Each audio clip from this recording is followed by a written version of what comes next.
To start with, we're going to talk about some of your very basic material management techniques.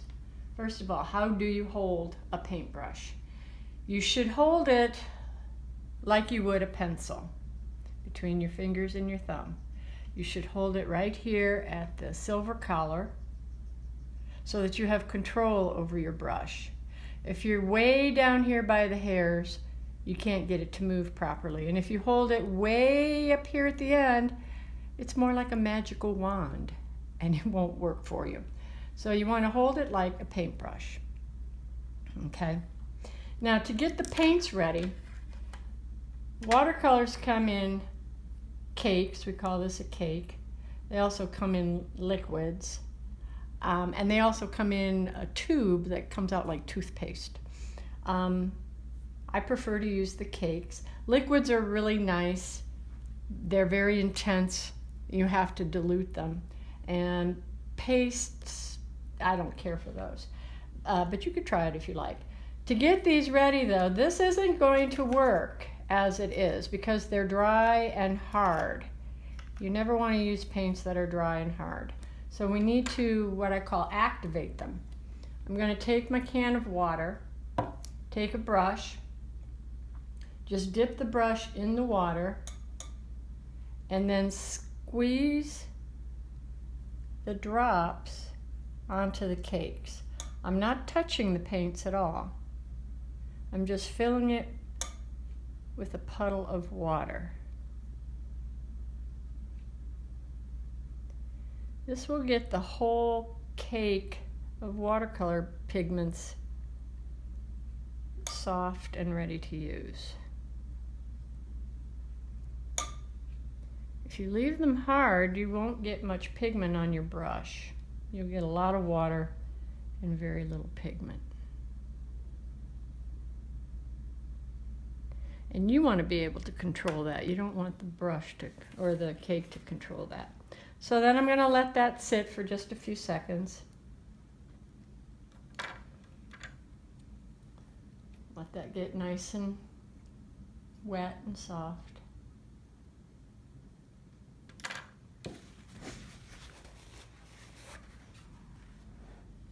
Okay, now I'm going to play with the brushes. I'm going to try some different brush strokes. I'm going to start with my big brush. Since this is a wet medium, you want to keep it wet, but you want the hairs to make a nice point. I'm going to load my brush with color.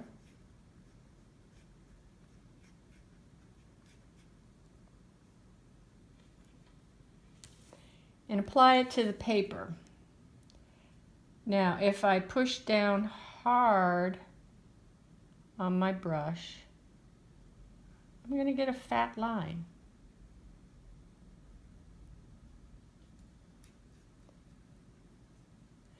If I lighten my touch, I can get a medium line. And if I go really, really light,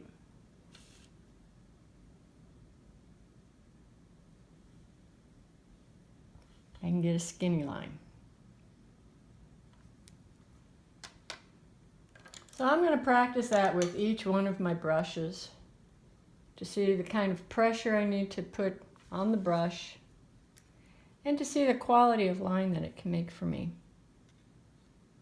This is my medium brush, my number 6. Push down, heavy for my fat line.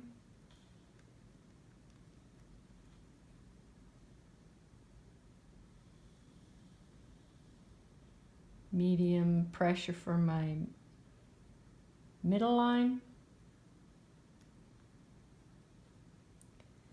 And really, really light for a skinny line.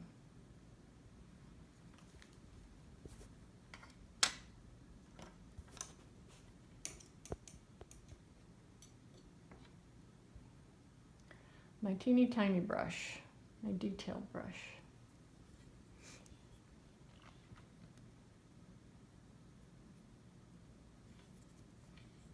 See if I can even get a fat line out of this. Fat line.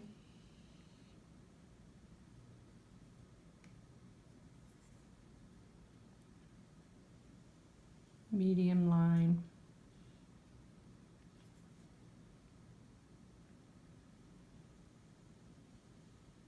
Skinny line. Pretty good. All right, I've used all my brushes and they're full of paint. This was my fat brush and it's full of green paint. Now, it's very important to wash the brush between colors. So I just dip it in the brush, or dip it in the can, go all the way to the bottom. You don't just dip, because the paint's not just going to fall off. You need to wash it.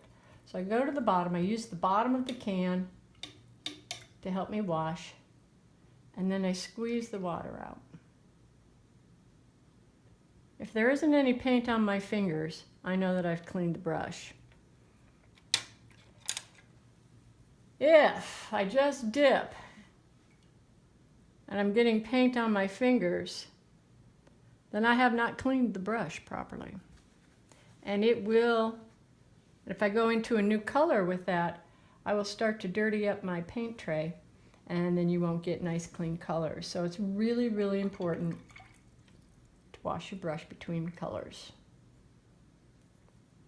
I have my paper towel for my fingers.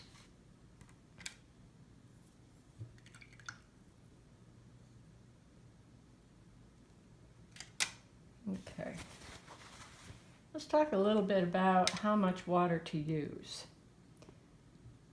My brush has been cleaned and squeezed, so it's ready for a new color. Dipped it in my color, and I'm painting.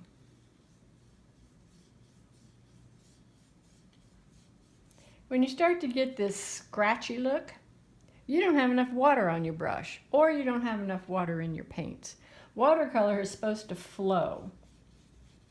And just because you keep brushing over it and over it, it isn't going to get any better. You need to add more water to your brush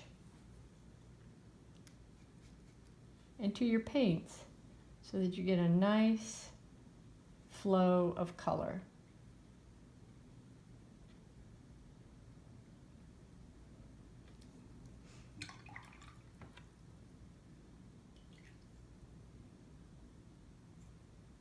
Okay.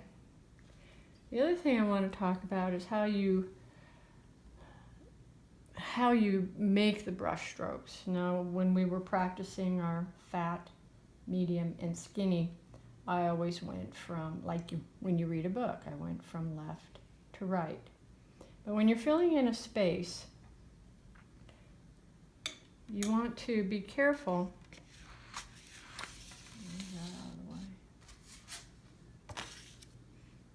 how you use your brush.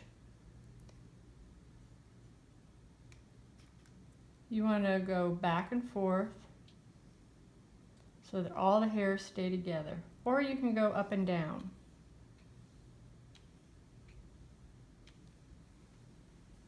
What you don't want to do is use the brush like a floor mop and scrub with it. That ruins your brush. The hairs all come apart.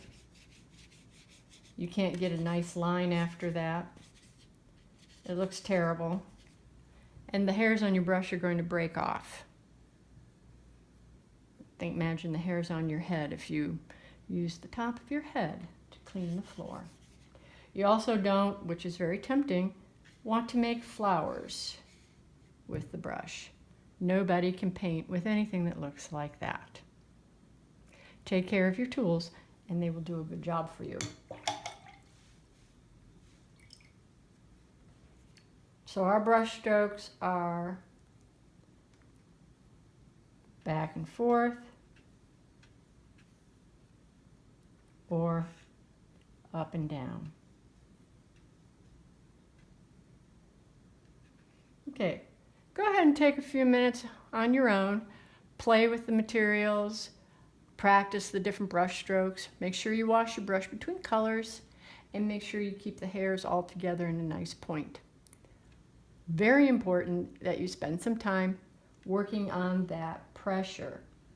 Fat, medium, skinny. So that you can get a variation in your brush strokes and your lines. And then I'll be back and we'll go on to the next step.